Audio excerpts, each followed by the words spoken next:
ओम अज्ञानतिमिरन्दस्य ज्ञानाञ्जनशलाकयां चक्षुरुन्मिलितं येन तस्मै श्रीगुरुवे नमः। नमो विष्णुपादाय कृष्णप्रेष्ठाय भूतले श्रीमते वेंकटस्वामिनित्याय। नमो विष्णुपादाय कृष्णप्रेष्ठाय भूतले श्रीमते भक्तिवेदान्तस्वामिनित्याय। नमस्ते सरस्वती देव गौरवाणी प्रचारिणी निर्विशेष शून्यवादी पश्चादेश। जय श्री कृष्ण चैतन्य प्रधान श्रीवासदि गौरभक्तवृंद। हरे कृष्ण कृष्ण कृष्ण हरे हरे, हरे राम राम राम हरे हरे। हरे कृष्ण। యాక్టివ్ గానే ఉన్నారు అందరూ? నిద్రలో పోయారా? సో ఈరోజు కార్తీక దామోదర మాసం చివరి రోజు అన్నమాట. ఈ యొక్క రోజుని పురస్కరించుకొని అమ్లకి వృక్షము కింద తులసి దామోదర కళ్యాణం అన్నటువంటిది మనం ఇక్కడ సంకల్పం చేసి జరుపుకోతూ ఉన్నాం అన్నమాట. ఈ ఆమ్ల వృక్షము ఆది వృక్షం. అంటే ఈ సృష్టిలో మొట్టమొదట అంటే 84 లక్షల జీవజాతుల్లోకి మొట్టమొదట ఉద్భవించినటువంటి అవతరించినటువంటి వృక్షము ఆమ్ల వృక్షం. అందుకని ఆది వృక్షం అని చెప్పారన్నమాట. బ్రహ్మ భగవంతుని యొక్క నాభి కమలములో ఆవిర్భవించిన తర్వాత ఆ భగవంతుణ్ణి ఈ సృష్టిని తెలుసుకునేదానికి కఠోరమైన తపస్సు చేశాడు. అంటే ఆయనకంతా అగమ్య గోచరంగా ఉంది. అంతా చీకటి, ఏంటో ఏం అర్థం కావట్లేదు. ఇప్పుడే పుట్టిన పిల్లవాడికి ఏం తెలుస్తుందండి? అప్పుడు ఆయనకి నీటి బిందువులు పడుతూ ఉన్నటువంటి శబ్దం వినిపించింది. ఆ శబ్దం ఏ రకంగా వినిపించింది అంటే తప తప తప తప.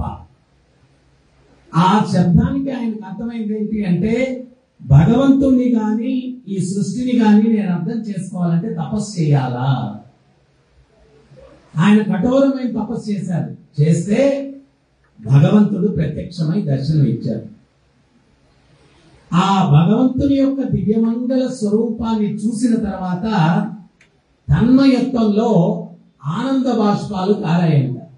ఆ ఆనంద బాష్పాలు కారి భూమి మీద పడినప్పుడు ఈ ఆమ్ల వృక్షం ఉద్భవించింది. అందుకని చెప్పి ఆది వృక్షంగా ఆమ్ల వృక్షాన్ని చెప్తారన్నమాట. ఫలం దక్కుతుంది. ఇంతలో ఒకటి చెప్తారు, ఏ పుణ్యక్షేత్రానికి వెళ్ళాలా అంటేనే వెళ్ళకపోయినా వెళ్ళాలా అనుకుంటే ఫలం దక్కుతుందంట. ఆ పుణ్యక్షేత్రం ఏంటయ్యా అంటే కురుక్షేత్రం. ధర్మక్షేత్రే కురుక్షేత్రే. ఎందుకు భగవంతుడు అక్కడ యుద్ధాన్ని సంకల్పం చేశారయ్యా అంటే అది ధర్మక్షేత్రం. ధర్మం ఎవరి పక్షాన్ని ఉంటే వాళ్ళకి అక్కడ విజయం కలుగుతుంది. ధర్మక్షేత్రే కురుక్షేత్రే. ఆ ధర్మక్షేత్రమైన కురుక్షేత్రానికి వెళ్ళాలా అని అనుకుంటేనే పుణ్యం వచ్చేస్తుందంట. అదే రకంగా ఈ ఆమ్ల వృక్షాన్ని దర్శించాలా అని అనుకుంటే కూడా పుణ్యం వచ్చేస్తుందంట. అంత విశేషమైనటువంటి శక్తి ఆమ్ల వృక్షంలో ఉంది. వెళ్ళాలా ఆమ్ల వృక్షాన్ని దర్శించడానికి అనుకుంటేనే పుణ్యం వచ్చేస్తుందంట. ఈ కార్తీక మాసంలో చాలా మంది కోరుకుంటుంది, ఏమయ్యా అన్ని గోదానం చేయాలి, జీవితంలో గోదానం చేయాలా, కానీ శక్తి లేదు. ఇంతకు ముందు గోదానం అంటే ఏదో సింపుల్ గా జరిగిపోయేది. ఇప్పుడు గోధుమని దానం చేయాలంటే దగ్గర దగ్గర 1,00,000 రూపాయలు అయిపోతాం. మీ అందరికీ కూడా గోదాన ఫలితం దక్కాలా అంటే ఈ రోజు ఒక పని చేయండి. ఎక్కడన్నా ఉసిరికాయలు దొరికితే 8 ఉసిరికాయలు వీలైతే 2 ఉసిరికాయలు తలా ఒక దానం ఇవ్వండి. ఒక్క ఉసిరికాయ ఎవరికైనా దానం ఇస్తే గోదానంతో సమానం అంట. గోదానంతో సమానం. ఒక్క ఉసిరికాయ ఎవరికైనా దానం ఇస్తే అటువంటి విశేషమైనటువంటి ఆమ్ల వృక్షము కింద తులసి దామోదర కళ్యాణం. మరి తులసీమాత ఆమె క్షీర సాగరాన్ని వాళ్ళు చిలుకుతూ ఉంటే అప్పుడు ఉద్భవించినటువంటిది తులసీమాత. క్షీర సాగరాన్ని చిలుకుతూ ఉంటే లక్ష్మీదేవి కూడా పుట్టారు, తులసీదేవి కూడా అక్కడే పుట్టింది అనమాట. ఈమె చాలా పతివ్రతలలో మొట్టమొదటి స్థానం తులసీమాతది. ఆమె యొక్క పతి జలంధరుడు శివుడితో యుద్ధం చేస్తూ ఉన్నాడు. కానీ శివుడి పరాక్రమం ముందు ఏం నిలబడతారు చెప్పండి? కానీ శివుడు జలంధరుడిని సంహరించలేకుండా ఉన్నాడు. విపరీతమైనటువంటి శక్తి, అనంతమైనటువంటి శక్తి. ఆ శక్తికి కారణం ఏమిటయ్యా అని చెప్పి తెలుసుకుంటే తులసీమాత యొక్క పాతివ్రత్యం వల్ల ఆయనకు అంత శక్తి వస్తుందంట. స్త్రీ యొక్క పాతివ్రత్యం ఏంటి అంటే భర్తకు ఆరోగ్యము, యశస్సు, కీర్తి, సంపద అన్ని కూడా చేకూరుస్తాయి. అందుకనే అర్జునుడు అంటాడు భగవద్గీతలో, ఎవరిని చంపేయమంటున్నారు, వాళ్ళు చనిపోతే స్త్రీలకు రక్షణ లేకుండా పోతుంది, రక్షణ లేనటువంటి స్త్రీలకు పుట్టేటువంటి సంతానం వర్ణశంకరులు అవుతారు, భూమికి భారం అవుతుంది కృష్ణ, ఇది నన్ను యుద్ధం చేయమంటావా అని అడుగుతాడు. స్త్రీ యొక్క పాతివ్రత్యం అనేటువంటిది సమాజం మీద చాలా ప్రభావం చూపిస్తుంది అన్నమాట, చాలా ప్రభావం చూపిస్తుంది. సో అందువల్ల ఆమె యొక్క పాతివ్రత్యానికి అంటే ఇప్పుడు కూడా వ్రతాలు జరుగుతున్నాయి, అప్పుడు వ్రతాలు జరిగాయి, ఇప్పుడు వ్రతాలు జరిగేది. అప్పుడు పతివ్రత వ్రతం జరిగేది అంటే పతిని సంతృప్తి పరచడానికి వ్రతాన్ని పూరుకున్న దాన్ని పతివ్రత అంటారు. ఇప్పుడు కూడా వ్రతం జరుగుతుంది, అంటే రివర్స్, పత్ని వ్రత. ఇప్పుడు అది రివర్స్ గా ఉంది. అప్పుడు పతిని సంతృప్తి పరచడానికి వ్రతం చేసేవాడు, ఇప్పుడు పత్నిని సంతృప్తి పరచడానికి వ్రతాలు చేస్తున్నారు. పత్ని వ్రత రివర్స్ అయింది. ఏదైనా వ్రతం వెళ్ళండి, పర్వాలేదు. ఈ కాలానికి అట్టుంటేనే మంచి, లేకపోతే తేడా వచ్చేస్తుంది. సో దానివల్ల అక్కడ యుద్ధంలో ఆయన సంహరింపబడట్లేదు. అప్పుడు భగవంతుడు తులసీదేవి యొక్క భర్త యొక్క రూపాన్ని దాల్చి ఆమె దగ్గరకు వచ్చి ఆమె యొక్క పవిత్రతకు భంగం కలిగించాడు. అప్పుడు అక్కడ యుద్ధంలో ఆయన మరణించాడు. ఈ విషయం తెలుసుకున్నటువంటి తులసీమాత భగవంతుణ్ణి శపించిందంట. ఏమని అంటే రూపము లేకుండా పాషాంగుడు అయిపోమని చెప్పి ఆమె శాపం ఇచ్చిందన్నమాట. అయితే ఒక భక్తురాలి యొక్క, ఎవరన్నా భగవంతుడిని శపించగల శక్తి ఎవరికి చెప్పండి? ఎవరికైనా ఉందా? లేదు. కానీ ఆమె యొక్క పవిత్రతకు భగవంతుడు కట్టుబడి ఆయన ఆ యొక్క శాపాన్ని స్వీకరించి ఎటువంటి పాషాండుడుగా అయితే అవతరించాడు అంటే సాక్షాత్తు స్వయం స్వరూపంగా సాలగ్రామ శిలగా భగవంతుడు అవతరించాడు తులసీదేవి యొక్క ఆ శాపాన్ని. మరి ఆమె శాపం అయితే చేసేసింది, తర్వాత పాశ్చాత్తాపడింది. ఆ భగవంతుడే తన యొక్క భర్తగా సాలగ్రామ రూపంలో స్వీకరించింది. దాన్ని పురస్కరించుకుని ప్రత్యేకించి యొక్క కార్తీక మాసంలో ఏంటి అంటే తులసి ఈ యొక్క మాసం దామోదర మాసం కదా, అందుకని చెప్పి ఆ తులసీ మాత కృష్ణుణ్ణి దామోదర రూపంలో మనం తులసి దామోదర కళ్యాణం అని చెప్పి జరిపించడం జరుగుతుంది. నిన్న మొన్న కూడా మనం చెప్పుకుంటూ ఉన్నాం, దామోదర అంటే ఆ యశోదమ్మ ఆ ఉదరానికి తాటితో కృష్ణుణ్ణి బంధించింది, అందుకనే ఆయనకి దామోదర అన్నటువంటి పేరు వచ్చింది. ఎవరైతే దామోదర అన్నటువంటి నామాన్ని ఉచ్చరిస్తారో వాళ్ళు అనంతకాలంగా చేసినటువంటి పాపాల నుంచి విముక్తిని పొందుతారు.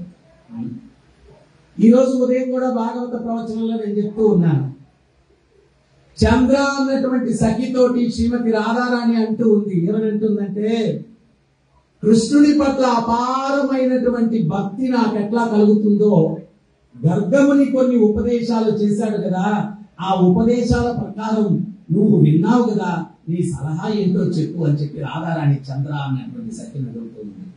ఆమె ఏమంటుందంటే గర్గముని చెప్పాడు, తులసిని ఎవరైతే ఆరాధిస్తారో ఆమె యొక్క అనుగ్రహం వల్ల పవిత్రమైనటువంటి దృఢమైనటువంటి స్థిరమైనటువంటి కృష్ణ భక్తిని పొందుతారు అని చెప్పి గర్గముని చెప్పాడు. ఆ తులసిని పూజించవమ్మా రాధమ్మా అని చెప్పి ఆ చంద్ర చెప్పింది. అప్పుడు శ్రీమతి రాధారాణి భక్తి స్వరూపం ఆమె తులసీదేవిని ప్రసన్నం చేసుకునేదానికి పూజలు చేసిందంట. శాస్త్రాలు ఏం చెప్తున్నాయో తెలుసా అమ్మా? తులసి పూజ మనం ఎంత అదృష్టవంతులు అంటే, ఒకరోజు ఎవరో భక్తుడు ఇదే మందిరంలో వచ్చి ఆఫ్రికా నుంచి వచ్చి ఆయన అన్నాడు అనమాట. ఏమన్నాడంటే, అక్కడ మమ్మల్ని భారతీయులందరినీ అక్కడ దేశస్తులు కొంత కించల్పరిచి మాట్లాడతారు, మీరంతా మూఢనమ్మకాలు, జంతువుల్ని పూజలు చేస్తారు, చెట్లని పూజలు చేస్తారు, అది వాళ్ళకి ఏం సమాధానం చెప్పాలి? క్షీరం ఏది అని ఉంటే అమృతంతో సమానమైనటువంటి గోవు యొక్క క్షీరం అని చెప్పుకునేవాడిని నేను అన్నమాట. అట్లాగా ఆ తల్లి లాంటి గోవుని పూజించే సంస్కృతి సాంప్రదాయం మాది. జన్మనిచ్చిన తల్లులే చంపేస్తారా మీ సంస్కృతి అది అని గొప్పగా చెప్పవయ్యా. మన భరత సంస్కృతి గురించి చిన్నపోవడానికి కారణం తులసి మాత. శాస్త్రాలు ఏం చెప్తాయి తెలుసా? తులసిని పూజించేటువంటి వ్యక్తి ఒక్కడు ఇంట్లో ఉంటే ఆ కుటుంబ సభ్యుల మీద ఎవరి మీద కూడా యమదూతల యొక్క నీడ కూడా పడదు అని చెప్పి శాస్త్రాలు చెప్తూ ఉన్నాయి.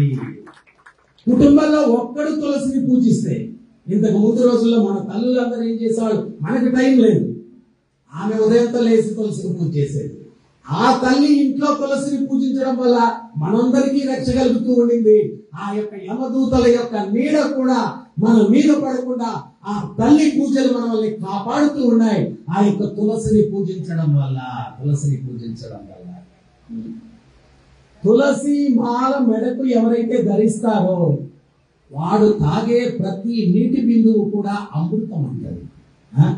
తులసి మాల మెడకు ఎవరైతే ధరిస్తాడో వాడు తాగేటువంటి ప్రతి నీటి బిందువు కూడా అమృతంతో సమానం అంట. అదే తులసి లేకుండా అమృతాన్ని సేవించిన అది మద్యంతో సమానం అంట శాస్త్రాలు చెప్తూ ఉన్నాయి. తులసి అన్నటువంటిది ఈ కంఠానికి లేకుండా వాడు అమృతాన్ని సేవించిన అది మద్యంతో సమానం అని చెప్పి శాస్త్రాలు చెప్తూ ఉన్నాయి. మనమంటే పుణ్య గోదావరి గట్టులు నివసిస్తూ ఉన్నాం, కానీ మనం స్నానం చేయలేదు, అది వేరే విషయం. కానీ గోదావరి స్నానం దొరకడం కష్టం, గంగ స్నానం దొరకడం కష్టం, ప్రతినిత్యం కూడా యమున స్నానం దొరకడం కష్టం, సరస్వతి స్నానం, నర్మదా స్నానం, ఈ యొక్క తుంగభద్ర, కావేరి, ఈ పుణ్య నదుల స్నానం ప్రతిరోజు దొరకడం కష్టం. కానీ శాస్త్రాలు ఏం చెప్తున్నాయి అంటే, ఈ తులసిని ఎవరైతే మెడకు ధరించి స్నానం చేస్తాడో అన్ని పుణ్యతీర్థాల్లో ప్రతినిత్యం వాడు స్నానం చేసిన దానితో సమానమని శాస్త్రాలు చెప్తూ ఉన్నాయి.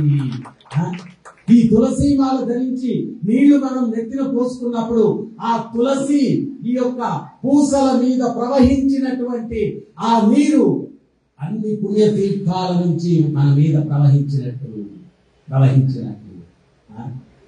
తులసికి ఎవరైతే ఆరాధిస్తారో, తులసికి రోజు నీళ్ళు ఎవరైతే పోస్తారో వీళ్ళందరూ కూడా ఎన్నో జన్మల పాప ఫలాల నుంచి విముక్తిని పొంది అశేషమైనటువంటి పుణ్య ఫలాలను వాళ్ళు చేపట్టుకుంటారు.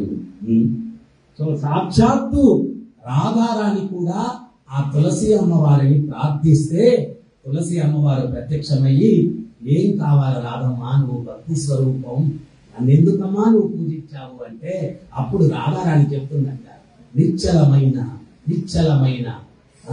స్థిరమైన శాశ్వతమైన పవిత్రమైన ఆ కృష్ణ భక్తి నేను పొందేటట్టుగా నన్ను అనుగ్రహించమ్మా అని చెప్పి రాధమ్మ తులసీమాతను అడిగితే అప్పుడు తులసీమాత ఆమె యొక్క కమలహస్తాన్ని శ్రీమతి రాధారాణి మీద ఉంచి తదాస్తు తదాస్తు తదాస్తు అనిందంట.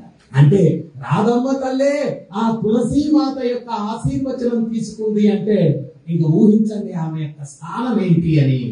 తులసి అంటే తుల అంటే తూనిక, తులసి అంటే ఏంటి? తుల అంటే తూనిక, తక్కెడ.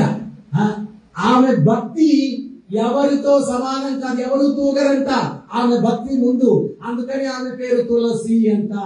కృష్ణ భక్తి ఆమెకు ఎవరు తూగరు ఆమెతో సమానంగా, అందుకని ఆమె పేరు తులసి అని వచ్చింది ఆమెకు. సో అందువల్ల ఆ యొక్క తులసీదేవి భగవంతుడిని కూడా పాషాండుని చేసేసింది. అంత శక్తివంతురాలు ఆ తులసీదేవి. ఆయన ఎవరు శపించలేరు, ఆయన ఎవరు శాసించలేరు. యశోదమ్మే కట్టలేకపోయింది. లాస్ట్ కి రిక్వెస్ట్ చేసుకుంది, దొరకరా నాకు, పరిగెత్తలేకుండా ఉన్నాను రా నీ వెనకాల అని చెప్పి వేడుకునింది. అప్పుడు కృష్ణుడు అన్నాడు, అమ్మా అంతానికి పోతే దొరకదు, ప్రేమకు దొరికిపోతావు, నువ్వు ప్రేమకు అడుగుతున్నావు, అంతానికి పోతే దొరకదు, నేను కుదరదు. అమ్మ దేవకీదేవిని ఆ కంసుడు జుట్టు పట్టుకున్నాడంట. అశరీరవాణి చెప్పేసరికి అష్టమ సంతానం, నీ సోదరి యొక్క అష్టమ సంతానం నీకు మృత్యు నాయన అనేసరికి ఆమె జుట్టు పట్టుకుని ఇచ్చాడంట. మరి కంసుడి యొక్క శక్తి ఏంటో తెలుసా? 100,000 గజముల శక్తి కలిగిన వాడు కంసుడు. 100,000 గజముల శక్తి కలిగిన వాడు కంసుడంట. కృష్ణుడు 12 సంవత్సరాల వయసులో వచ్చి ఆ కంసుని నేలకు తోసి ఆయన ఎద మీద కూర్చొని పిడికిలతో గుద్ది సంహారం చేసి ఆ జుట్టు పట్టుకొని ఈడ్చుకొని దేవకి ముందు పడేశాడంట. ఎందుకు జుట్టు పట్టుకొని లాగావు కదా, అందుకని నీకు ఆ జుట్టు పట్టుకొని లాగితే ఎట్లా ఉంటుందో చూపించాలని అబ్బాయి నేను జుట్టు పట్టుకొని లాగుతున్నాను. నా తల్లికి నీ చేతులతో ఏమేమి చేసావో నా తల్లి కాబట్టి నీకు చేస్తాను నేను దుర్మార్గుడా. అది చూసి ఆ దేవకి తల్లి అయినప్పటికీ కుమారుడు కృష్ణునికి అంత శక్తివంతుడు భగవంతుడు 100,000 ఏనుగుల శక్తి కలిగినటువంటి కంసుని అవలీలగా సంహరించినటువంటి ఆ దేవదేవుడు ఆ తులసీమాత పవిత్రతకు కట్టుబడి పాషాండుడైపోయాడు. ఆ పాషాండుడే రాయి అయిపోయాడు. ఆ రాయే సాక్షాత్తు సాలిగ్రామం. ఎక్కడన్నా ప్రతిష్ఠ చేసే వ్యక్తి నుంచి ఆ పవిత్రతను బట్టి భగవంతుడు ఉన్నాడా లేడా, సేవించుకునే వ్యక్తిని బట్టి భగవంతుడు ఉన్నాడా లేడా. కానీ సాలగ్రామాన్ని మీరు చెత్త కుండీలో వేయండి, కానీ దాంట్లో భగవంతుడు ఉంటాడు. ఎందువల్ల ఉంటాడు అంటే ఆ మహాతల్లి యొక్క శాపానికి గురి అయ్యాడు కాబట్టి ఎక్కడ వేసిన ఉపచారాలు జరిగినా జరగకపోయినా ఆయన మాత్రం అక్కడ ఉంటాడు. ఎందువల్లంటే ఆ పవిత్రత కట్టుబడ్డాడు. ఆ పవిత్రత కట్టుబడ్డాడు. చైతన్య మహాప్రభు కాలంలో జగాయి మదాయి అని చెప్పి 2 దుర్మార్గులు ఉన్నారు. పుట్టుకతో బ్రాహ్మణులు, కానీ చెయ్యని అపరాధం లేదు. అన్ని వ్యసనాలు ఉన్నాయి వాళ్ళకి. అందుకనే ప్రభుపాదులు వారు చెప్తారు, చతుర్వర్ణం మయా సృష్టం గుణకర్మ విభాగస్య. 4 వర్ణాలు నేనే సృష్టించాను. దేని బట్టి? పుట్టుకతో కాదు, గుణకర్మ, గుణాలు వాడు చేసే కర్మను బట్టి. డాక్టర్ కుమారుడు పట్టా లేకుండా డాక్టర్ అవ్వలేదు. మా నాన్నగారు డాక్టర్, నాకు కూడా కత్తిచ్చి ఓపెన్ హార్ట్ సర్జరీ చేసేస్తాను ఒప్పుకుంటారా? పట్టా ఉండాలా? తాతలు బ్రాహ్మణులు అయి ఉండొచ్చు, వీడిలో బ్రాహ్మణత్వం ఉందా? ఎవడు బ్రాహ్మణుడు? సమము గమ తపశౌచం చాతి మాధ్యమ కేవచ జ్ఞాన విజ్ఞానమాస్తిక్యం బ్రహ్మకర్మ స్వభావజం. సమ గమ తపస్సు శాంతి జ్ఞానం విజ్ఞానం, ఈ లక్షణాలన్నీ 9 లక్షణాలు ఉండాలి. వాడే బ్రాహ్మణుడు. బ్రహ్మకర్మ స్వభావజం, వాడే బ్రాహ్మణుడు. మరి వీళ్ళు బ్రాహ్మణ కుటుంబంలో పుట్టి అన్ని వ్యసనాలు చేస్తూ ఉన్నారు. నిత్యానంద మహాప్రభు హరిదాస్ ఠాకూర్ వెళ్ళారు. చైతన్య మహాప్రభు చెప్పారు, సునో సునో నిత్యానంద, సునో సునో హరిదాస్, సునో సునో నిత్యానంద, సునో సునో హరిదాస్. ఏమని చెప్పారు? అయ్యా, ఈ కలియుగంలో యుగధర్మం నామ సంకీర్తన, ఈ నామ సంకీర్తనని ప్రచారం చేయండి. మనం ఎవరికైనా అయ్యా నామం చెయ్యి, అయ్యా భగవద్గీత చెయ్యి అని అడగడానికి సిగ్గుపడతాం. వాళ్ళు ఏమనుకుంటారో అడిగితే. కానీ వీళ్ళు ఎక్కడ అడుగుతున్నారు? నిత్యానంద మహాప్రభుడు సాక్షాత్తు బలదేవుడు, సాక్షాత్తు బలదేవుడు. నేను చెప్తూ ఉన్నాను, కృష్ణుడు బలరాముడు ఎట్లా అవతరించారు? అద్వైతాచార్య ఆయన మహాశివుడు, ఆయన యొక్క అవతారం, సంకర్షణ యొక్క అవతారం. ఆయన నవద్వీపంలో ఐశ్వర్యం విపరీతంగా ఉంది. ఐశ్వర్యం ఎట్లా ఉండింది అంటే ధనికులు, బ్రహ్మాండమైన ధనికులు అంట. వాళ్ళకి ఆ డబ్బుతో ఏం చేయాలో తెలియదు. పిల్లలకి లేనోళ్ళు వాళ్ళ డబ్బు ప్రదర్శన చూపించుకునే కుక్కల్ని పెళ్లి చేసేవాళ్ళు. పెళ్లి చేసి ఊరంతా విందంట. ఈ పిచ్చి పనులు చేస్తున్నారు. ఆ ధనాన్ని దేనికి ఉపయోగించాలో తెలియదు. కప్పలకు పెళ్లి చేసేవాళ్ళంట.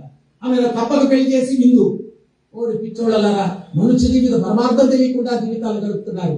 మిమ్మల్ని ఉద్ధరింపజేయాలా అంటే మా వల్ల కాదు, సాక్షాత్ ఆ దేవదేవుడే రావాలా అని చెప్పి ఆయన ఇదే శాలిగ్రామాన్ని గంగ దగ్గరికి తీసుకొని వెళ్ళి ఆ గంగ జలంతో శాలిగ్రామానికి అభిషేకం చేసి ఆయన ఒక్క తులసి దళం తీసుకొని ఆ శాలిగ్రామానికి అర్పించి మనస్ఫూర్తిగా సంకల్పం చేసేవాడంట. స్వామి, ఈ కలియుగంలో బద్ధ జీవులను ఉద్ధరింపజేయాలా అంటే సాక్షాత్తు మీరే అవతరించాలా, మా వల్ల ఈ జనులను ఉద్ధరింపజేయడానికి మా వల్ల కాదు, మీరు అవతరించాలా స్వామి అని చెప్పి తులసి దళాన్ని పెట్టి ఆయన శాలిగ్రామానికి అర్పించి ప్రార్థన చేస్తే చైతన్య మహాప్రభు చెప్తారంట, ఏమనంటారంటే, నేను ఆదిశేషుడు, ఆదిశేషుడు నేను, ఆదిశేషుడు మీద నేను, నా కింద ఆదిశేషుడు, ఆయన పాన్పు నేను పవళించి ప్రశాంతంగా ఉన్నాము.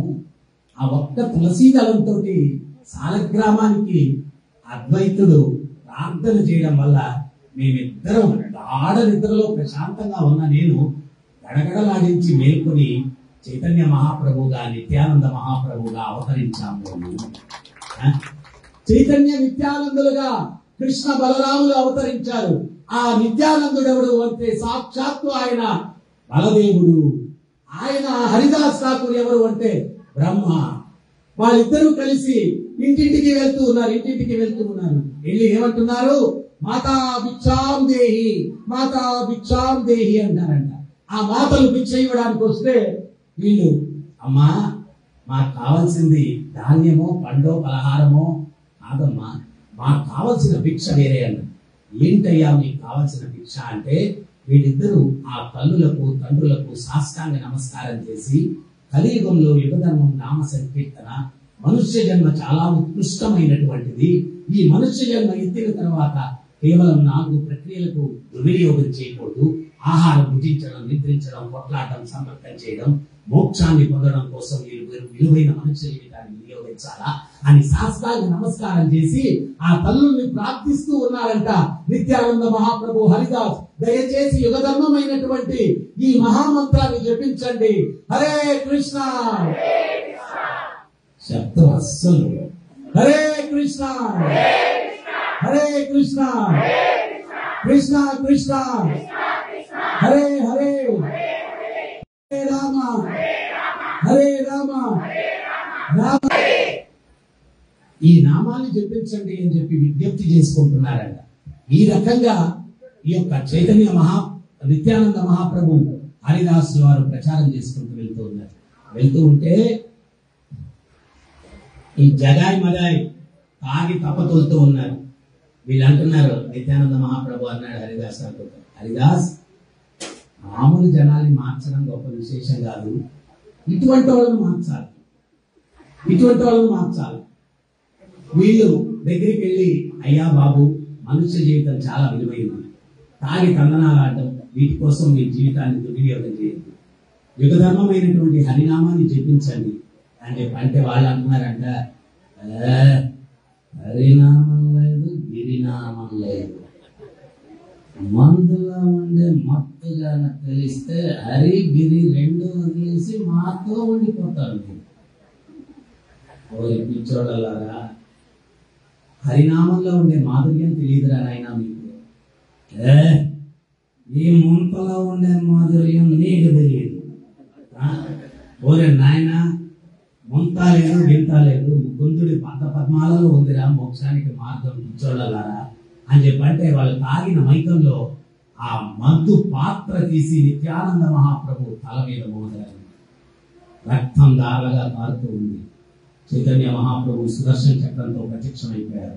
ఆ దుష్టుల్ని శిక్షించడానికి నిత్యానంద మహాప్రభు కరుణతోటి చైతన్య మహాప్రభు పాదాలు పట్టుకొని వేడుకుంటున్నారు, స్వామి కలియుగంలో మీరు శిక్షించడానికి ఆయుధంగా తీసుకుంటే మిగిలే వాళ్ళు ఎవ్వరు లేరు, అందరూ జగాయి మతాయి లేక, దయచేసి మీ కమలహస్తాలతో వాళ్ళను ఆశీర్వదించండి, వాళ్ళలో పరివర్తన కలిగేటట్టు చెయ్యండి అని చెప్పి నిత్యానంద మహాప్రభు ఒక పక్క రక్తం దారులుగా కారుతూ ఉన్న చైతన్య మహాప్రభుని వేడుకున్నారంట. ఆయన యొక్క భావన చూసి చైతన్య మహాప్రభు ఆయన అస్త్రాన్ని ఉపసంహరించుకొని తన కమలహస్తాలతో ఈ యొక్క జగాయి మతాయిని ఆశీర్వదించారు. ఆశీర్వదించారు. వాళ్ళకి నామాలు కూడా మారిపోయాయి. జగదానంద, మాధవానంద, ఇద్దరు పేర్లు కూడా మారిపోయాయి. సో నిత్యానంద మహాప్రభు దగ్గరికి వచ్చి జగాయి అడిగాడు, నన్ను ఎట్లా నేను ఉద్ధరింపజేసుకోవాలి నేను చేసిన పాపానికి? చరిత్ర ఏం చెప్తుంది తెలుసా? వీళ్ళు ఎట్లా పాపాలు చేసేవాళ్ళంటే, చిత్రగుప్తుడికి వీళ్ళు చేసే పాపాలు రాయడానికి స్పీడ్ అందేది కాదంట. ఒక పాపం వీళ్ళు చేసిన రాసే లోపల 10 చేసేసేవాళ్ళంట పాపాలు. వాళ్ళు రాయడం కష్టమైపోయి ఆయన 10 మంది అసిస్టెంట్లు పెట్టుకున్నారంట రాయడానికి. అంత పాపాత్ములు వీళ్ళు, దుర్మార్గులు. ఇప్పుడు ఉండే వాళ్ళు కూడా జగన్ మతాలు అంతే. వాళ్ళు చేసే పాపాలు కూడా అట్లా. చిత్రగుప్తుడు పాపం ఎంతమందిని అసిస్టెంట్లు పెట్టుకున్నాడో ఏమో తెలియదు. ఇప్పుడు చేసే పాపాలు. సో అంత దుర్మార్గులు అంట వీళ్ళు, అంత దుర్మార్గులు అంట. అటువంటి దుర్మార్గులు ఎట్లా మేము ఉద్ధరింపబడాలా, మేము చేసిన పాపాలను ఎట్లా ప్రక్షాళన చేసుకోవాలంటే నిత్యానంద మహాప్రభు చెప్పారంట, హరిభక్తులను సేవించుకోవయ్యా అన్నారు. హరిభక్తులను సేవించుకో. హరిభక్తుల యొక్క సేవ ఎంత గొప్పది అంటే, ఆరాధనాం సర్వేషాం విష్ణు ఆరాధన పరం. అన్నిటిలోకి కూడా ఉత్తమమైన ఆరాధన విష్ణు ఆరాధన. దానికన్నా ఉత్తమమైనది ఏంటి అంటే తది ఆరాధన. ఆ విష్ణువుని సేవించే భక్తులను సేవించుకోవడం దానికన్నా ఉత్తమమైంది అని చెప్పి పద్మపురాణంలో పరమశివుడే చెప్తూ ఉన్నాడు. ఆరాధనాం సర్వేషాం విష్ణు ఆరాధన. ఆ విష్ణు ఆరాధన కన్నా పరమమైంది తది ఆరాధన. గంగాదేవి అంటుందంట, ఈ పాపులందరూ పాపాలు చేసేసి వచ్చి నాలో స్నానం చేసి పాపాలంతా నాలో వదిలేస్తారు. ఆమె కూడా వేచి ఉంటుందంటే, ఎవరి కోసం వేచి ఉంటుందంటే, ఆ విష్ణువును సేవించుకునే భక్తులు వచ్చి నాలో ఎప్పుడు స్నానం చేస్తారు, ఆ పాపలు వదిలిన పాపాల నుంచి నన్నెప్పుడు వాళ్ళు విముక్తిని కలిగిస్తారని చెప్పి గంగ కూడా వేచి ఉంటుందంట. విష్ణు భక్తులు వచ్చి ఆమెలో ఎప్పుడు స్నానం చేస్తారా అని చెప్పి విష్ణు భక్తుని యొక్క స్థానం అది. నిత్యానంద మహాప్రభు చెప్తున్నారన్నమాట. ఆ విష్ణు భక్తులను, హరిభక్తులను సేవించుకోరా నాయనా, నువ్వు చేసిన పాపాల నుంచి విముక్తిని పొందడానికి అంటే. అయ్యా స్వామి, ఎవరు హరిభక్తులు ఏమో ఈ కూడా తెలియదయ్యా నాకు. ఓరే నాయన, ఒక పని చేయి, ఈ గంగా తీరంలో మంచి స్నాన ఘాట్లు కట్టు. ఆ స్నానాలు చేయడానికి భక్తులు వస్తే ఆ భక్తులని సేవించుకో. వాళ్ళు కొంతమంది వృద్ధులు ఉంటారు, ఆ భక్తులు వాళ్ళు చేయబట్టుకో, గంగలకు దిప్పు, ఈ రకంగా వాళ్ళని సేవించుకోవాలి. ఇది చెప్పిన తర్వాత ఆ జగాయి మగాయి సంతృప్తి చెప్పలేదంట. ఇంకేదన్నా ఉంటే చెప్పండి స్వామి అన్నాడంట. అప్పుడు గౌరంగ మహాప్రభు, చైతన్య మహాప్రభు చెప్పారంట, చెయ్యిట చాపి ఒక్క తులసీదళం తీసుకొని నా చేతిలో పెట్టవయ్యా అన్నాడంట. ఒక తులసీదళం తీసుకొని నా చేతిలో పెట్టవయ్యా అన్నాడంట. ఆ జగాయి ఒక తులసీదళం తీసి చైతన్య మహాప్రభు చేతిలో పెట్టిన తక్షణమే ఆ జగాయిలో నుంచి ఉన్న పాపాలన్నీ కూడా చైతన్య మహాప్రభు యొక్క శరీరంలోకి వచ్చి, చైతన్య మహాప్రభు గౌరంగ మహాప్రభు, గౌరవర్ణం అన్నమాట, గౌరవర్ణం, ఆయన నల్లగా మారిపోయాడంట. అప్పుడు అద్వైతాచార్య అక్కడ నుండి చెప్తున్నాడంట, అహోభాగ్యం అహోభాగ్యం గౌరంగ మహాప్రభు, మీరు శ్యామసుందరుని రూపంలో నాకు దర్శనమిచ్చారు, నా భాగ్యం నీలి వర్ణంలో మారిపోయాడన్న. అప్పుడు అన్నాడు, ఇది ఆ నీలి కాదు, వీడిలో ఉండే నీళ్ళంతా నాలోకి వచ్చింది అని చెప్పి చైతన్య మహాప్రభులో ఉన్నటువంటి ఆ యొక్క పాపాలన్నింటినీ కూడా ఆకాశంలో వదిలేశారు. అట్మాస్ఫియర్ అంటే ఈ యొక్క వాతావరణంలో వదిలేశారంట.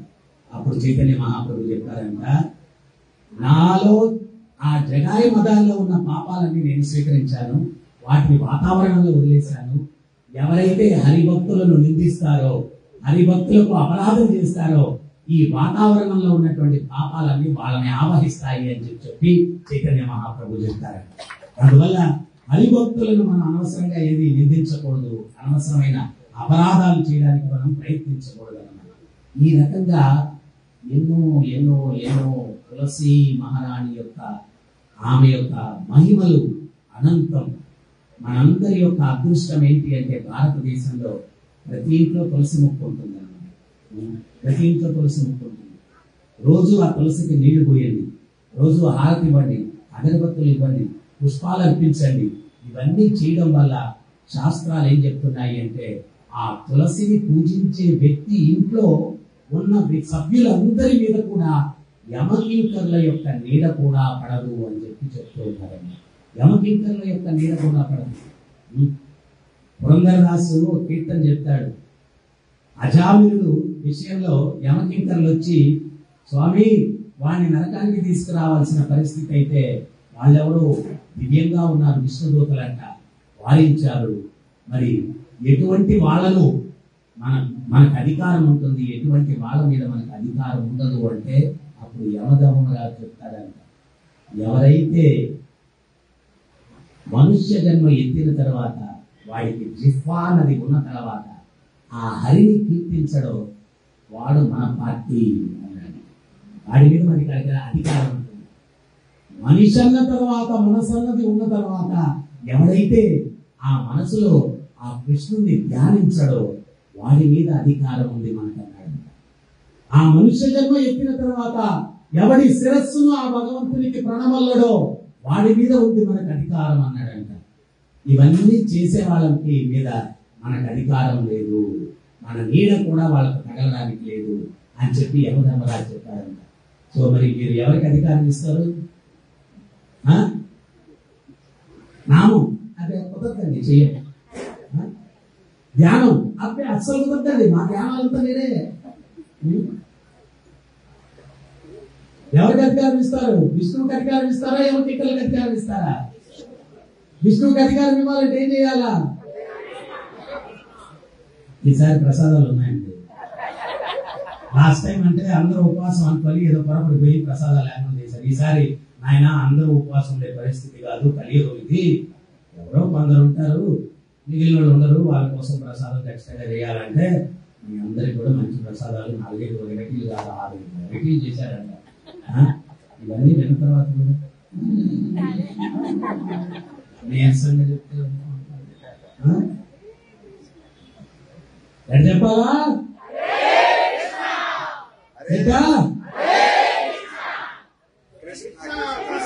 వైకుంఠంలో స్వామికి వినపడాలా? హరే కృష్ణ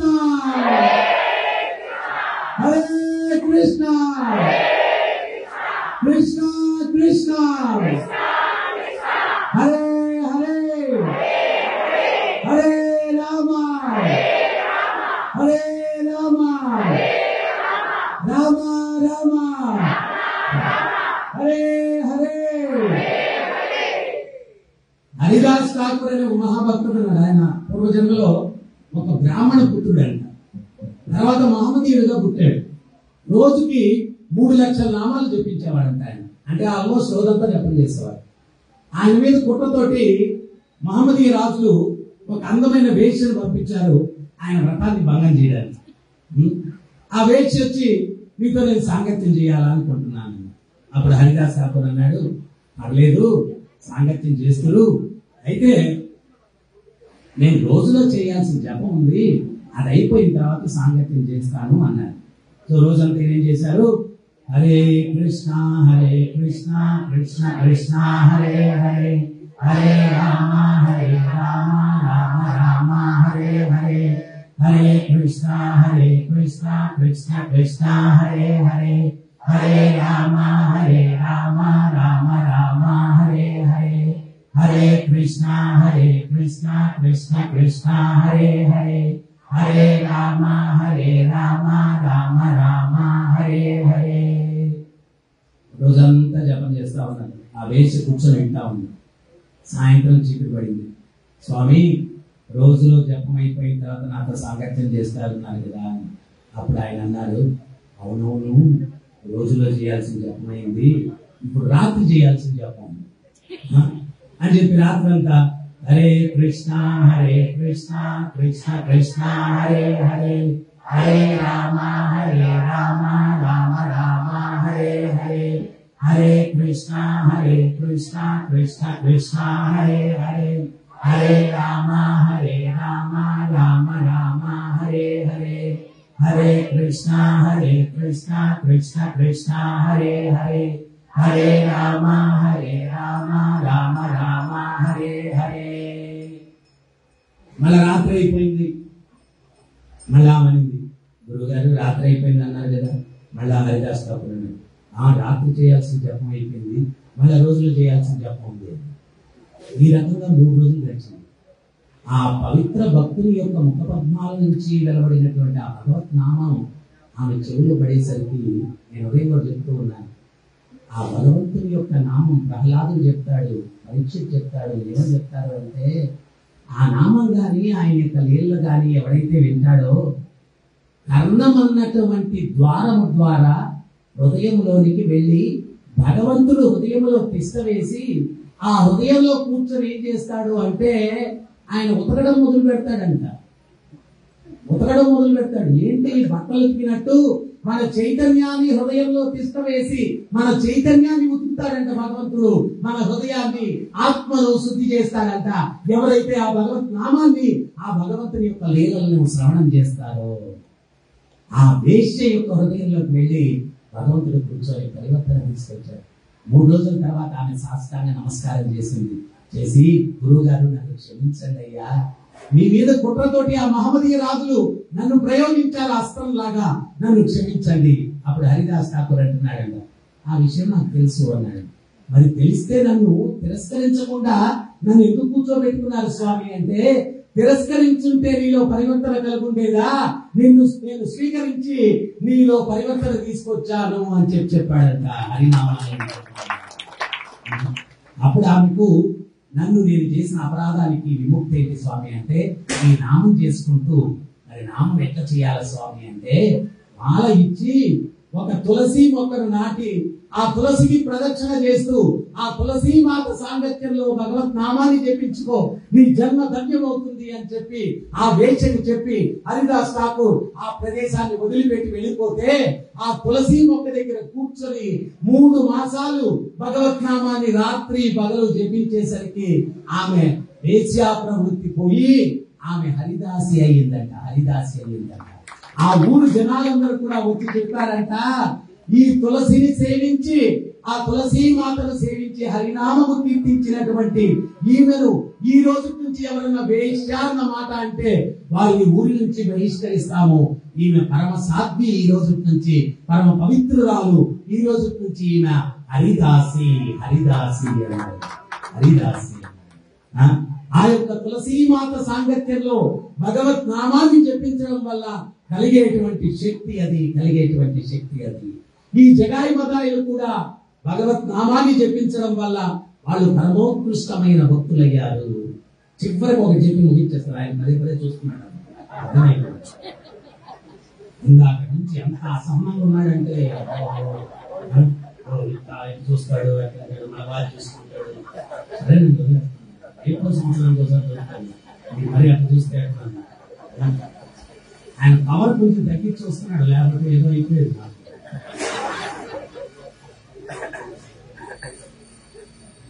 మృగాది అన్నటువంటి వేటగాడు మీకు తెలుసా, జంతువును సగం చంపి గిలగిలతనుకుంటుంటే చూసి ఆనందించేవాడు. సాడిస్టుల్లో మొదటి రకం. అటువంటి వ్యక్తికి నారదముని సాంగత్యం ఇచ్చి అతనిలో పరివర్తన తీసుకొని వచ్చి ఆ మృగాన్ని నేను ఎట్లా జీవించాలా స్వామి, ఈ వేటాడడం ఆపేస్తాయి అంటే అప్పుడు చెప్పాడంట నారదుడు, రేపు చూడా అడవిలో ఏనుగు ఉంటుంది, ఏం వ్యాపారం చేస్తుంది, భగవంతుడు రోజుకు తను దగ్గర దానికి ఆహారం ఇవ్వగా శరణాగతుణ్ణి అని నీకు ఆహారం ఇవ్వకుండా ఉంటాడా, కూర్చొని నామం చేసుకోరా నాయన అన్నాడు. నామం చేసుకోరా నాయన అంటే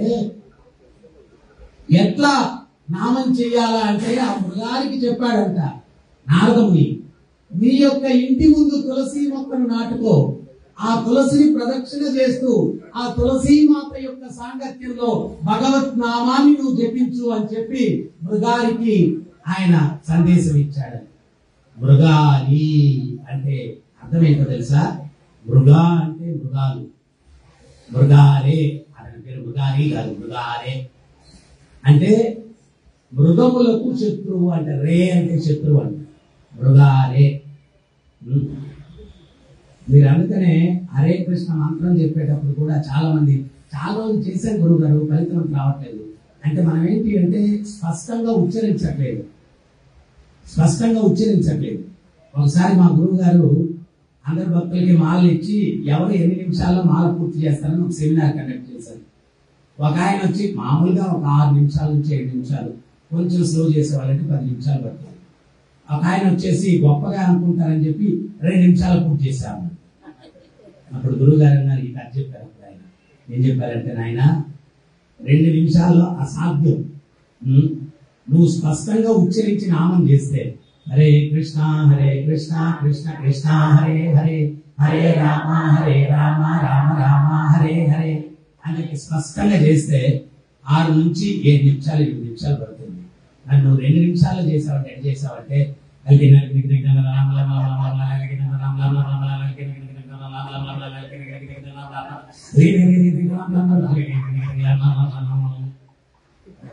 ఇట్లా పూర్వానికి ఒకటి చేశాడు ఆయన. వాడు మృత్యు సమయంలో 3 వికృత రూపాలు ప్రత్యక్షమయ్యారు. ఎవరయ్యా మీరు అన్నాడు వాడు. అరే నాయన, జీవితం అంతా మా గురించి జపించావురా, నువ్వు ప్రసన్నమైపోయి ప్రత్యక్షమయ్యా అన్నాడు. మీరెవరయ్యా, మీరు మమ్మల్ని నేను చెప్పించడం అన్నాను. వాడంటే అప్పుడు వాళ్ళు చెప్పారు, మేము 3 ఎంపికలం, మా పేరు అల్ కిత్లాం. వీడు హరే కృష్ణ అనేది స్పీడ్ గా చెప్పించడం వల్ల ఆ హరే కృష్ణ స్పీడ్ లాస్ట్ కి ఏమైందంటే అల్ కిత్లాం అయిపోయింది.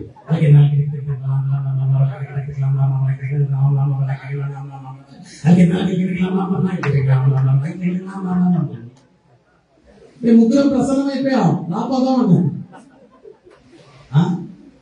సో మనం హరే రామ హరే రామ అనే బదులు రామ్ రామ్ రామ్ రామ్ రామ్ రామ్ రామ్ రామ్. మృగారి మృగములకు శత్రువు. రే అంటే రామాని బదులు రే అని శబ్దం, హరే రే అని వచ్చింది అనుకోండి. అప్పుడు కృష్ణ శత్రువా రామ శత్రువా, కృష్ణ శత్రువా రామ శత్రువా. ఇది మీరు చెప్పింది. రే అంటున్నారు, హరే అనట్లేదు, రే అన్నారు. హరే హరే కృష్ణ హరే. అప్పుడు ఏమవుతుంది? కృష్ణాను నా శత్రువు, రామాను నా శత్రువు అని చెప్పించాడు. శత్రువు అని చెప్పిస్తే అనుగ్రహం ఎక్కడ వస్తుంది? అందుకని చెప్పి ఉచ్చరించేటప్పుడు మనసు పెట్టి భగవంతుడు ఏం చెప్తున్నాడు గీతలో, సాధన ఎట్లా చేయాలా? తస్మాత్ సర్వేషు కాలేషు మామనుస్మరణ యుజ్య చ మయి అర్పిత మనోబుద్ధి. ఎట్లా? మయి అర్పిత మనోబుద్ధి. మనసు బుద్ధి అర్పించి, చేతిలో జపమాల మనసులో వైజయంతిమాల కాదండి. చేతిలో జపమాల నిద్ర కాదండి. స్పష్టంగా వింటూ హరే కృష్ణ హరే కృష్ణ కృష్ణ కృష్ణ హరే హరే హరే రామ హరే రామ రామ రామ హరే హరే. సో భగవద్భక్తిలో ఎవరన్నా నిజంగా భక్తికి వచ్చాడో లేదు అనేది మనకెట్లా తెలుస్తుందంటే, వాడి జపంలో తీవ్రత, శ్రవణంలో తీవ్రత. కొంతమంది ప్రవచనం జరుగుతూ ఉంటుంది, అటు ఇటు తిరుగుతూ ఉంటుంది, వెంటనే రాసిన ప్రవచనం, నామం సీరియస్ గా ఉండదు. కొంతమంది బ్యాగ్ ఏదో చూపిండు, బ్యాగ్ చూపిందా. కొంతమంది బ్యాగ్ ఉంటుంది, లోపల మాల ఉండదు, అటువంటి మహాత్ములు కూడా చూశాను. అది బ్యాగ్ ఉంటుంది, మాల ఉండదు, మాల ఉండదు. ప్రభుపాదుల వారు ఏంటి అంటే, ఆ జపమాలలో కూడా ఈ ఏలో ఒకటి బయటకు పెట్టారు. ఎందుకంటే చూపుడు వేలు, అది కామానికి ఇదే, అది మాలకు తగలకూడదని ఇప్పుడు చేయాలి జపమని ఆ బ్యాగ్ లో ఇట్లా పెట్టారు అనమాట. మన వాళ్ళు ఏం చేస్తారంటే సెల్ ఫోన్ ఇట్లా పెట్టుకొని మాల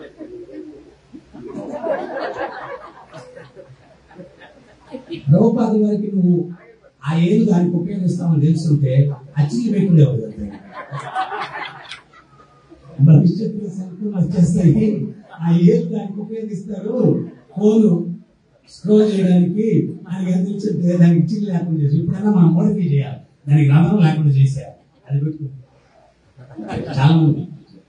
ఇవన్నీ వద్దు. దుర్లభ మనుష్య జన్మ దొరకడమే దుర్లభం. 80 లక్షల యోగుల్లో నుంచి ప్రయాణం చేసిన తర్వాత చివరిగా మనుష్య జన్మ ఇస్తున్నాం. ఈ మనుష్య జన్మ దేనికి ఉద్దేశింపబడింది అంటే, ఈ జన్మ, మృత్యువు, ముసలితనం, వ్యాధి అన్నటువంటి దుఃఖాల నుంచి శాశ్వతమైన పరిష్కారాన్ని వెతుక్కునే దానికి ఈ మనుష్య జన్మ. ఇప్పుడు పడిన కష్టాలు చాలవా జీవితంలో? ఇంకా కావాలన్నా? మళ్ళా ఎత్తాలన్నా జన్మేడా? ఎత్తి పునరపి మరణం, పునరపి జననం, ఇవన్నీ అవసరమా? వద్దు వద్దు స్వామి. పురంధరదాస కీర్తన వాడతాడు. ఏం వాడతాడు? దాని అర్థం ఏంటి అంటే, పుట్టద యోనిగళ్ళ ఎత్తని జన్మం లేవు, తిరగని ప్రదేశం లేదు, తినని తిండి లేదు, కానీ ఈ జన్మలోనే మిమ్మల్ని సేవించుకునే అవకాశం లభించింది. దీంట్లో పూర్ణత్వాన్ని ప్రసాదించండి స్వామి అని చెప్పి పురంధరదాస ఒక కీర్తన రూపంలో వేడుకుంటాడు. పుట్టని జన్మ లేదు, తిరగని ప్రదేశం లేదు, తినని తిండి లేదు, మాట్లాడని భాష లేదు. ఒకప్పుడు మనం ఆఫ్రికాలో పుట్టి పోయోడ భాష మాట్లాడాం, ఇప్పుడు ఇక్కడ తెలుగు మాట్లాడుతున్నాం. సో రకరకాల జన్మలు, రకరకాల తిండ్లు. మనం ఇప్పుడు హల్వా అంటే చాలా ఇష్టం, పందికి హల్వా ఇష్టం ఉండదు, దానికి వేరే ఇష్టం. దానికి హల్వా పెడితే అసలు పారిపోతుంది, ఏంటిది బాగా లేదు అంటారు. దానికి ఇష్టమైంది వేరే. ఆ జన్మ కూడా ఎత్తాం, దాన్ని కూడా అప్రిషియేట్ చేశాం. ఇంద్రుడు అంతటి వాడు బృహస్పతి శాపానికి పూజ అయిపోయి పంది జన్మ ఎత్తాడంట. అది కూడా ఎక్కడ? రాజమండ్రిలో మార్కెట్ యాప్ లో అక్కడ తిరుగుతున్నాడంట. మళ్ళా పంది భార్య, పంది పిల్లలు, మంచి హ్యాపీ హోమ్, హ్యాపీ ఫ్యామిలీ తిరుగుతా ఉన్నాడంట. అక్కడ దేవతలందరూ కూడా అయ్యా మాకు రాజు లేడయ్యా తెచ్చిపెట్టండి అయ్యా బ్రహ్మ దగ్గరికి వెళ్ళారంట. బ్రహ్మ అన్నాడంట, మాయ చాలా పవర్ఫుల్, ప్రయత్నం చేస్తాను తీసుకురావడానికి వచ్చాడట మన రాజమండ్రి మార్కెట్ యార్డ్. వస్తే వీడు బ్రహ్మ పంది రూపంలో చాలా బిజీగా దొరికిందంతా తిరిగేస్తున్నాడంట. బ్రహ్మ వచ్చి ఏ ఇంద్ర అన్నాడంట. ఎక్కడ విన్నట్టుందే అన్నాడంట. నేనే ఇంద్ర అన్నాడు అని ఇట్లా పైకి చూశాను. బ్రహ్మ ఇంద్ర వచ్చే, అక్కడ ఇంద్రలోకం చాలా అలకల్లో ఉంది, నువ్వు లేదు దాని వల్ల వచ్చాను. అప్పుడు ఇంద్రుడు ఏమన్నా చూసా, మనం కానీ ఎక్కేస్తాను పుష్కున్నాం అంట. మనం కూడా ఏమో అనలేదు, తక్కువేం కాదు. ఇంద్రుడు అంటున్నాడు, అసూయ వేషం, నా అందమైన భార్య, ముట్టుకొచ్చులో పిల్లలు ఆరోగ్యం మొన్న పుట్టాను, నేను హ్యాపీ హోమ్, ఆనందంగా జీవితం గడుపుకుంటే డిస్టర్బ్ చేయడానికి వచ్చావా బ్రహ్మ అన్నాడు. బ్రహ్మకి 4 బుర్రలు వచ్చేసాడు. మరి ఈ 10 భార్య ఏంటి, 10 పిల్లలు ఏంటి, ఇది హ్యాపీ హోమ్ అంటున్నాడు ఏంటి అని చెప్పి ఎంత జ్ఞానోదయం కలిగించాలని చెప్పి అటు ఇటు బ్రహ్మ చూస్తే పక్కన కసాయుడు కత్తిలో వస్తా ఉన్నాడంట. అప్పుడు బ్రహ్మ చెప్పాడంట, ఇంద్ర చూడా కత్తి అన్నాడంట. ఎవరి కోసం తెలుసా? నీకు, నీ భార్యకు, నీ పిల్లలకి. ఏమనుకుంటున్నావు, ఇది శాశ్వతం అనుకున్నావా? అప్పుడు ఆ కత్తిని చూసిన తర్వాత కొంచెం ఇంద్రియాల్లోకి వచ్చి వస్తాను స్వామి అన్నాడు. మనకు కూడా కష్టమనే కత్తి పెడితే కానీ తెలియదు మనకు ఈ ప్రపంచం సూపర్ అనుకుంటాం. ఏంది సూపర్ ఇక్కడ? ఉదయం లేస్తే సాయంత్రం దాకా ఏడుపులు, దుఃఖాలయం శాశ్వతం. మరుగుదొడ్లో మల్లెపూ వాసన రాదు, ఈ దుఃఖాలయంలో ఆనందం రాదు. మనందరం కూడా నిజాయితీగా చెప్పండి, మనం ఇంత జీవితాలు నెట్టుకొచ్చామంటే ఈ రోజు హ్యాపీగా లేను, రేపు హ్యాపీగా ఉంటాను, రేపు హ్యాపీగా ఉంటాను అనేటువంటి ఒక ఆశతో జీవితాలు నెట్టుకొని వచ్చాం. నిన్న హ్యాపీ లేదు, ఈ రోజు హ్యాపీ లేదు, రేపు హ్యాపీ లేదు. దుఃఖాలయం, మనం ఉండేది ఆ దుఃఖాలయం. అందువల్ల మనం అర్థం చేసుకోవాలా, ఈ మనుష్య జీవితాన్ని ఆ భగవత్ సేవలో వినియోగించి మోక్షాన్ని పొందడం కోసం వినియోగించాలి. సో మీకు కళ్యాణం ఇవన్నీ కూడా ఏర్పాట్లు ఇవన్నీ పెట్టింది దేనికంటే లాస్ట్ లో ఈ మొక్క చెప్పడానికి. ఇంద్రులాగా ఉండదురా నాయనా, ఇంద్రులాగా ఉండద్దు, మాయామోహితులై ఉండద్దు. ఆ పాదాలు పట్టుకొని సేవించుకొని ధరించుకుందాం, మన జన్మను సార్థకం చేసుకుందాం అని సందేశం ఇవ్వడానికి ఇంత ఏర్పాటు చేసి ఈ కొంతమందినన్నా ఇప్పుడు కూర్చోబెట్టాము. మనుష్య జీవిత పరమార్థాలు అర్థం చేసుకొని ఆ స్వామిని సేవించుకొని ధరించడానికి మనందరం కూడా కలిసి ప్రయత్నం చేద్దాము. ఇంకా ఆయన ఆగేటట్టు లేడు, సీరియస్ ఉన్నాడు. మొదలు పెట్టారు అండి. ఒకసారి నామం చెప్పండి నాతోటి, హరే కృష్ణ హరే కృష్ణ కృష్ణ కృష్ణ హరే హరే హరే రామ హరే రామ రామ రామ హరే హరే. ఏమండి లేదు, సీతారాముల కళ్యాణము చూతములారండి,